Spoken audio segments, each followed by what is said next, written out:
I'm a Tier 1 scholar here at the university, so I was able to go to a Grand Challenges Forum, which is kind of, they tell us all things about studying abroad and how to be a well-rounded person, and I had the opportunity to go to India came up with the International Medical Relief Foundation, so I applied to be a UH Merit Scholar, and I applied to go to the trip, and I got in, so I was able to go.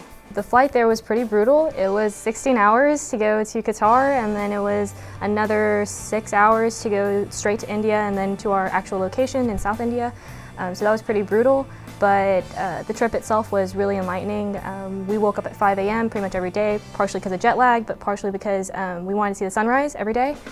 We had breakfast, which was a traditional Indian prepared breakfast, and then we would find out our tasks for the day. So we would be working with the nurses or the doctors, or whether we'd be working in pharmacy or managing the crowd, things like that. So you were doing something different every day, which was really cool. Definitely the children, they were super sweet.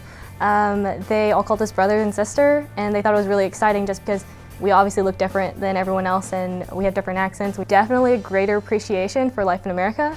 Over there, it's definitely a lot different. Women and men are separated in lines. There's definitely a cultural disparity between the two. We couldn't drink water from the tap. We always had to be drinking bottled water for risk of cholera and getting sick.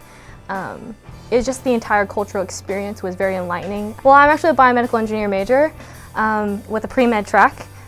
Soccer player, I try to do some volunteer work with Star of Hope, and then I also try to work, so I'm doing research, and I'm applying for grant money right now. So hopefully, cross fingers, I get my money so I can do work with prostheses. Understanding coaches really help.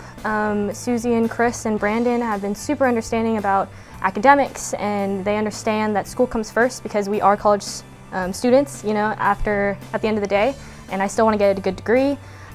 So them being really understanding really helps, but time management, definitely you have to cut back on sleep a little bit, and you have to really balance, you know, having a decent social life but keeping good grades. I do want to go to med school, so I'll apply to go to med school. I want to either do neurology, because I think that's really interesting, because I'm specializing in neurological electrosignaling with my biomedical engineering degree. But I would also like to do anesthesiology, which would be cool too. But eventually, at the end, I do want to do Doctors Without Borders, which would be basically kind of the same thing, except I would be a doctor by then. And I would go to a foreign country with people that need help and don't have regular access to medical care.